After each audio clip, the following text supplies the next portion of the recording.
about you guys, but I've had a pretty good first month of the year. Well, reading-wise anyway. Hey guys, Kai here, and yes, we are here today to do the January wrap-up, okay? So let's talk about those books.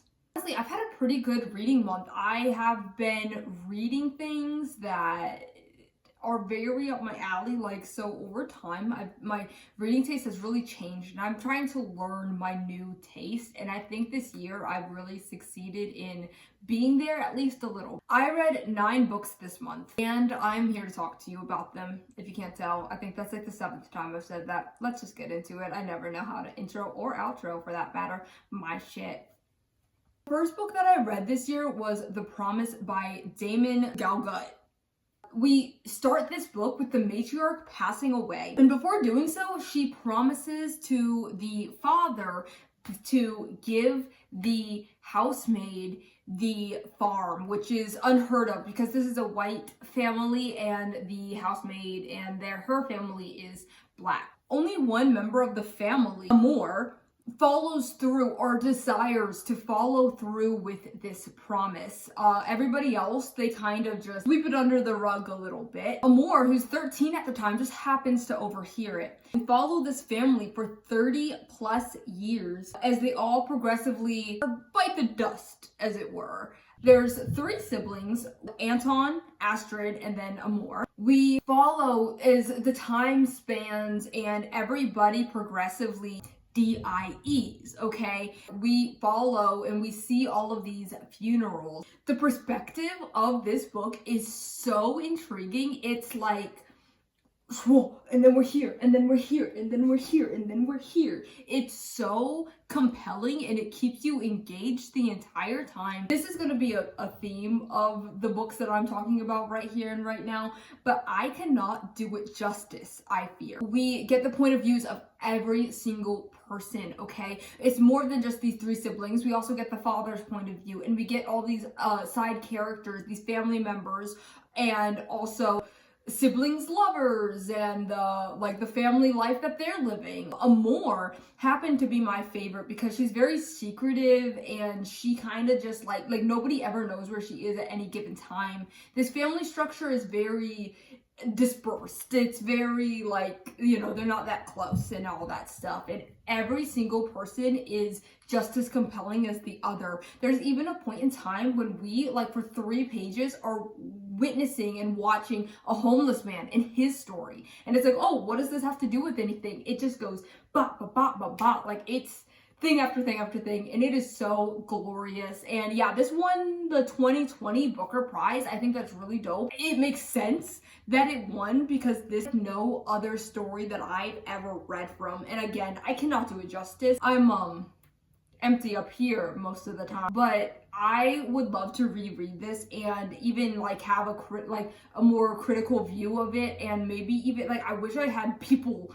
to discuss this with, because I feel like I'm not getting as much as I could get out of this. I would give 3.75. 4? Something like that. And it was just dope, and I want to read more Damon Galgut stuff now after this book, and yeah, go check it out. If you're asking if I recommend you read this, the answer is yes. The answer is absolutely. The answer is, what are you waiting for? I remember seeing this all the time on Scribd, and I was like, I want to read that book. I didn't even know what it contained. I hadn't even heard anybody really talking about it, or I didn't register that people were talking about this book exactly, and I have no regrets. I would say absolutely go read this. Okay, the next book is The Wilderness by Angela Florney. This book also spans a bunch of years. I think it goes from 2007 to 2027. We follow a group of girlfriends. Let's see, there's January, Desiree, Monique, and Danielle. This novel breached a bunch of different topics, such as motherhood, racial tensions, friendships, family disputes, and disorder and grief. It was good and all. It was fine. I think it was a little bit too plain for my taste. There was parts of it that were very real and timely and saddening, and I did really respect this girlhood friendship. It was these people growing up. A really big plotline of this story was how Desiree and Danielle are a little estranged. They are sisters, but there is something along the way that kind of drifts them apart.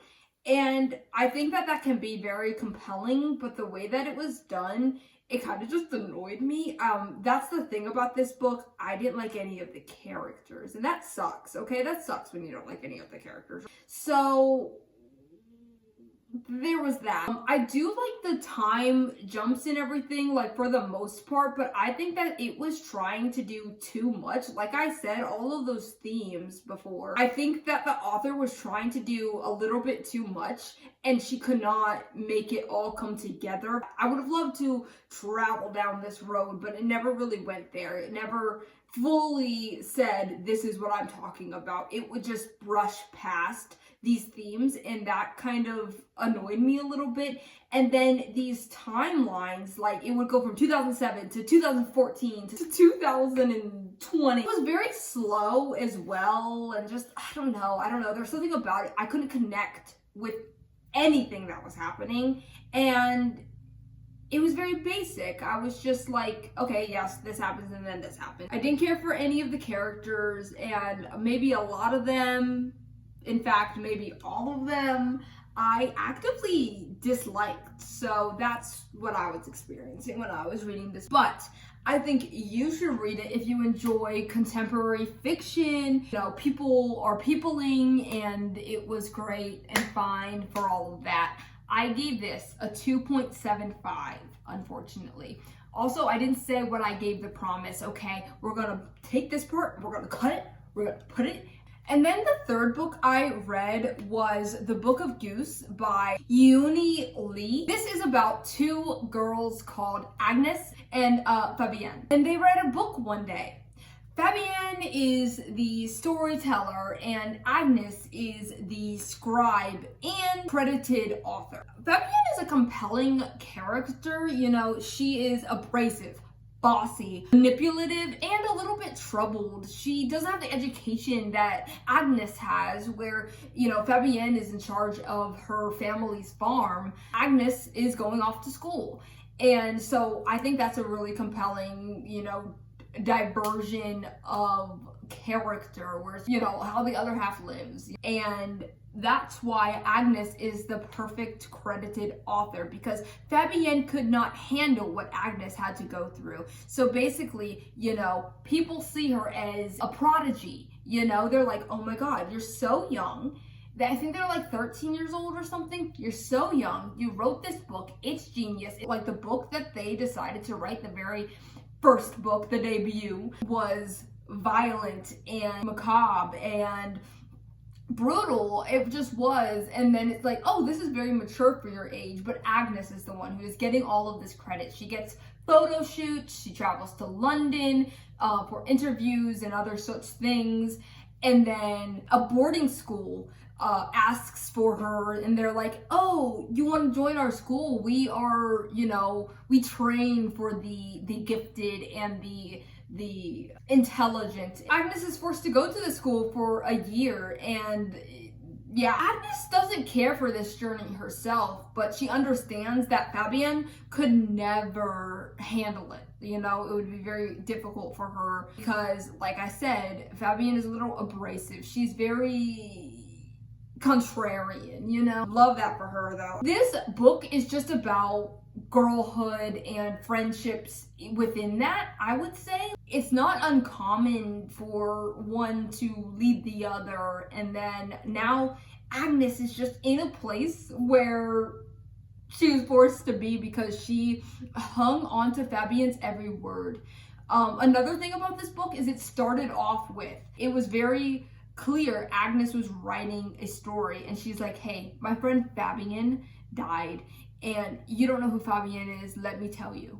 And then she tells us, for sure she fucking tells us. There is a part where, like, I would say it, like, lulls a little bit in the center there. So she goes off to Paris and she goes off to this boarding school and all this stuff. And there's, like, a really big chunk where it's like, okay, we get it. This is what's happening. Like, it's basically, there's, like, a lot of stuff about her at the boarding school. It's interesting enough.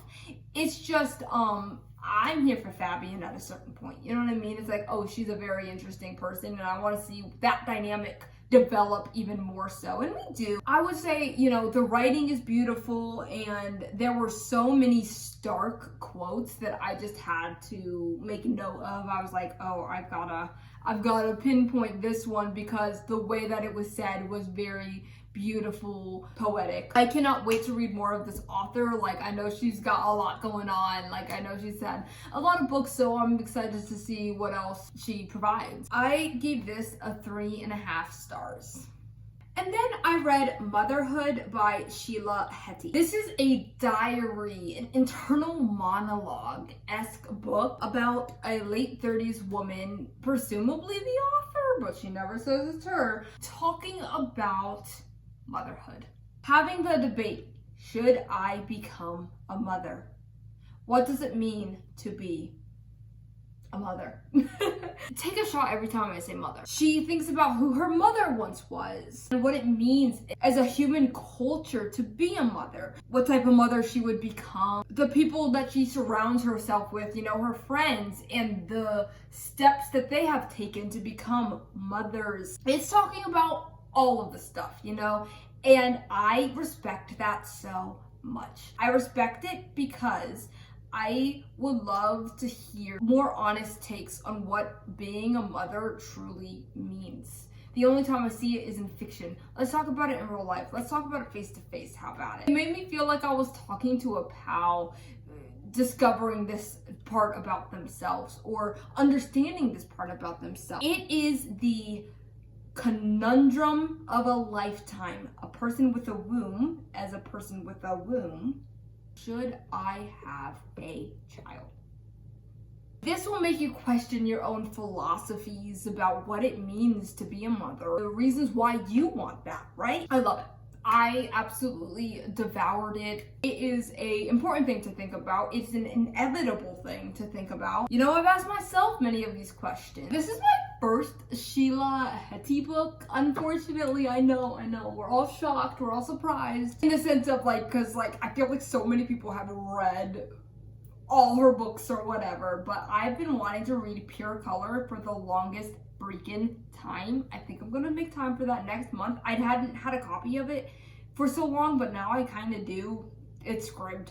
I'm gonna use one of my 3 credits on Scribd to read this book next month, okay? I'm so excited to read that. I'm really interested to read more of her works because she is such a brilliant writer, in my opinion. I don't know how much to say about this book because, like I just said, it's like a freaking journal entry, I would say. Especially when you're 30 or around that time, you know, the biological clock is ticking and you're like, do I want a child? To be fair, I think there was one small part about one of the negative sides of it, because that's the whole thing about this book is it's like, well, I want one because of this and this and this and this, but I don't want one because of this and this and this and this. And I don't want one because of a very big, specific reason, okay? And there was like a little part talking about that, but that would be like if I was to write this book, not that I would ever write a book as brilliant and interesting, but if I were to ever write the book, I would be like, basically just this. I'm being so vague right now. I don't know how to put this. Basically population control and whatnot. But anyway, there was a small part that she actually did kind of talk about that, and I really enjoyed that.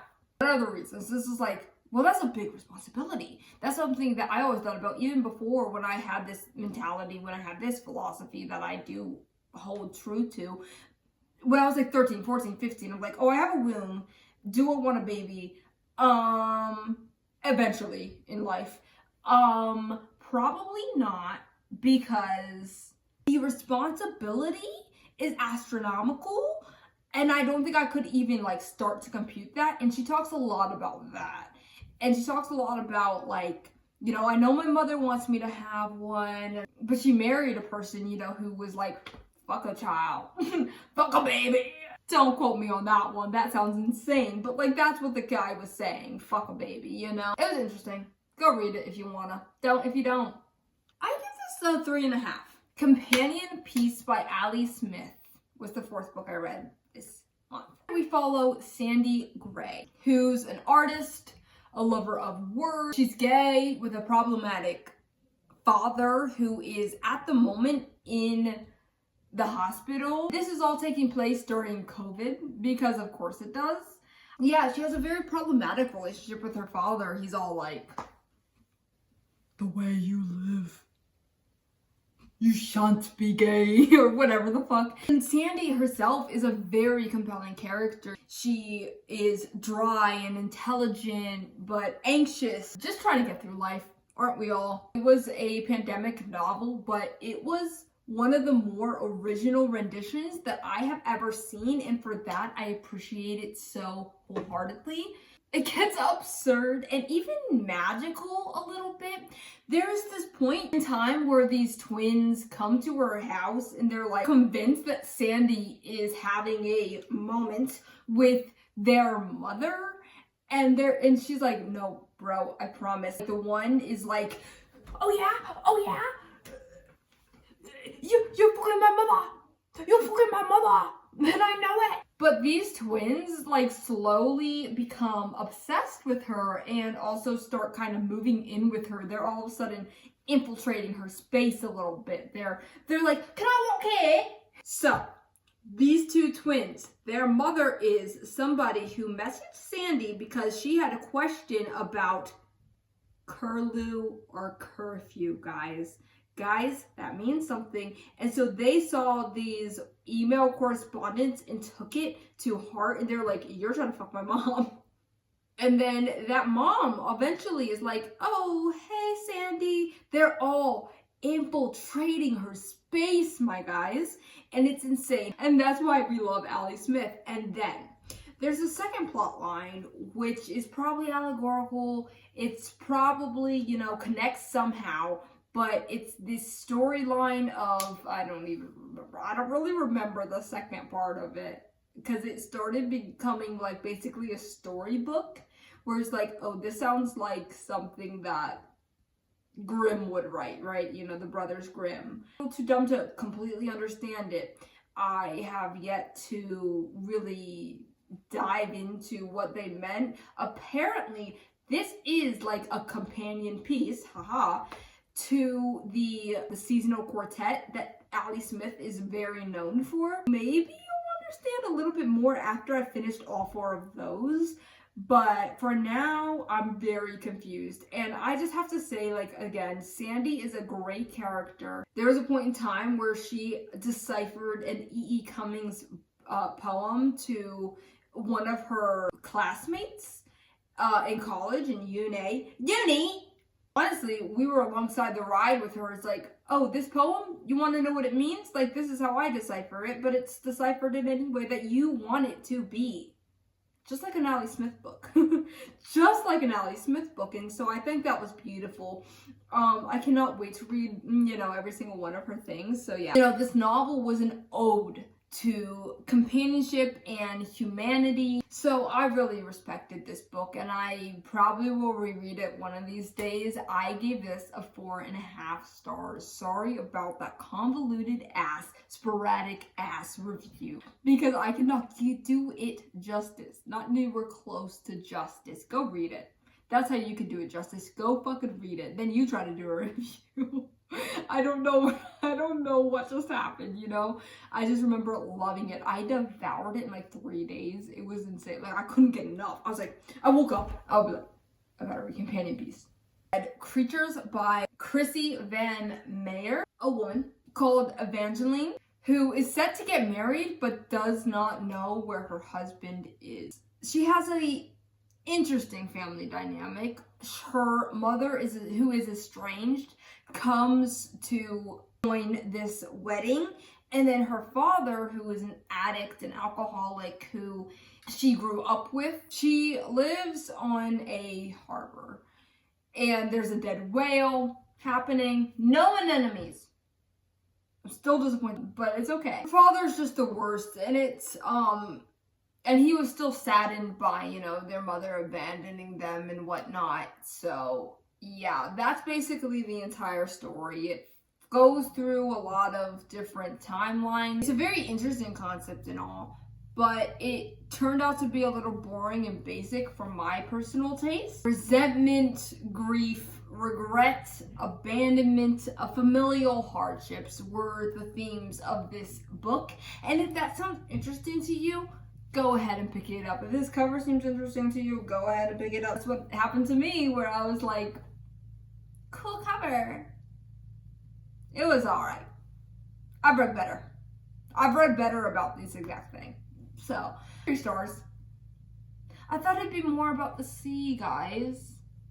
I thought we were going in the ocean this whole time. I've seen this book around and I'm like, oh, we're going to the sea in this one. We don't. Eleanor Oliphant is completely fine by Gail Honeyman. Eleanor is a unique individual. Idiosyncratic, if you will. I'm obsessed with her. She doesn't understand coworker culture. She thinks that she's unlovable. She's unwanted. You know, she has a very traumatic past. Something happened to her at the hands of her mummy, as she calls her. And it's insane. She still has the physical and mental scars to prove it. You know, she calls her mummy every Wednesday from jail. Okay? It gets insane, right? As we can tell, like, this mummy of hers needs to be screened for psychopathy. It's insane. That's what we're dealing with here. And she goes off to work at an office job every day, and she's never been late nor absent, okay? Until one day when she does have a kind of a break, but that's not until way later in the story. She happens to come across Raymond, a co-worker of hers, which he's a co-worker, but not really. Like, she works in the office, he works IT or whatever, but he is dealing with a person who she happens to see Raymond taking care of a man who had just fallen a little bit drunk, and he's older, so Raymond feels the responsibility of taking him to the hospital. And he happens to see Eleanor. He's like, hey, help me out with this. And so she does, and so that happens to form a friendship not only between Raymond and her, which is very important, by the way, the friendship between Raymond and Eleanor, but also between this man and Eleanor. It's a trajectory for Eleanor where she's like helping people feels good, I would say. Anyway, at first you think Eleanor aloof and uppity, but she's actually just, you know, a consequence and a manifestation of the things that she has experienced. And honestly, if anything, she's a trooper. And you are empathetic and sympathetic for Eleanor. We watch Eleanor escape from these chains. Like I said, makes good friends with Raymond. She's all of a sudden doing all these things that other people do, and it's very encouraging for her. Oh, I almost forgot about this part. She, in the beginning of this book, is so fixated on this man who she thinks will change everything. He just happens to be a member of a band that's very, very local. So, kind of a nobody at a certain point, right? He's just another person. He's just another man. That's my girl. He saw something that scared her. But she becomes obsessed, and she kind of fixates a little bit too much on this man, and he's just another person, right? And so eventually she does find that out and all this stuff. It is actually such a pure, good, heartwarming book, okay? Yeah, she has the trauma, and we're gonna get to that. Like, she goes to a therapist. We see her conversations with Mummy on the phone. It's a hard time, but she triumphs. She gets through that shit, And honestly, I've been wanting to read this book for like a hot minute now. I am so glad that I did. It is so good. It is so pure. She develops the purest relationship with Raymond. And am I allowed to say this? Okay, listen. I'm looking you in the eye when I say this. I don't usually have like, oh, book crush. Like, that's not me. I don't usually do that. But like Raymond, get it. That sounds insane. And he's just a guy. He's also just a guy, by the way, aren't they all? But like, he's just a guy, but he is so nice and sweet and understanding. He wants a relationship with Eleanor, not even in that way, like just a friendship. They have the purest friendship, and that's all that matters. Like, he just likes her. You're a cool person. I like you.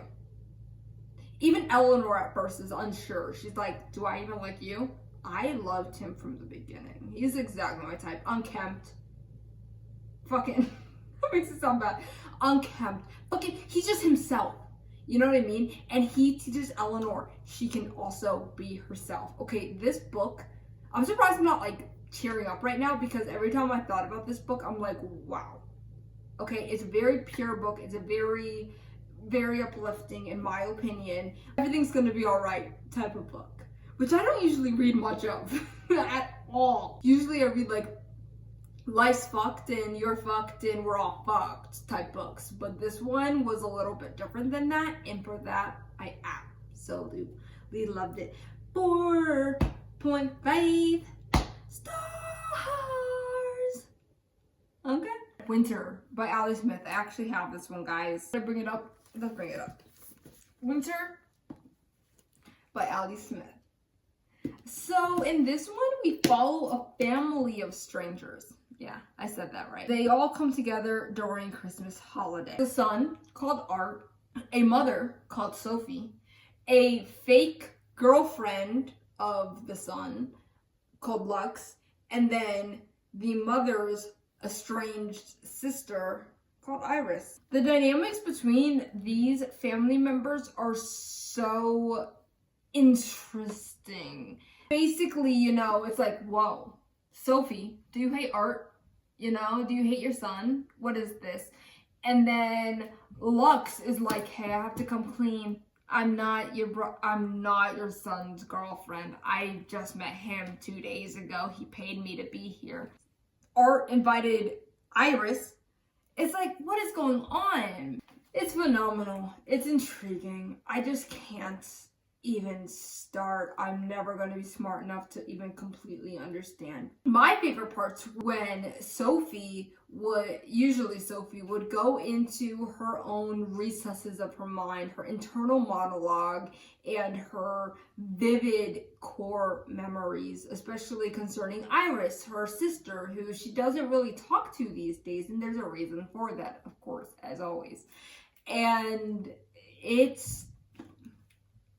the visage is completely stripped, and all we are is these characters' brains, and I so adamantly love that. Like, I will never do it justice. Go read this book. Go read the quartet, honestly. Okay, so this is winter, and apparently, let's see. Okay, it goes autumn, winter, number 2, spring, and summer.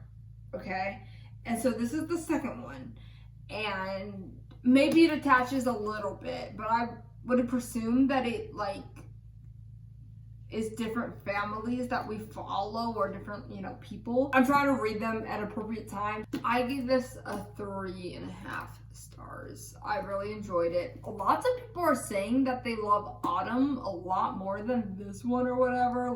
Is This a Cry or Help by Emily Austin. So Darcy is a librarian who just recently had a breakdown. This is about her return to the workplace, which is chaotic. We start with her telling a man that if he's gonna watch porn, you might as well use headphones, okay? She can't like tell him, don't don't watch it. You know, it's a public space. This snowballs into a bunch of things. A protest and an article is written about her.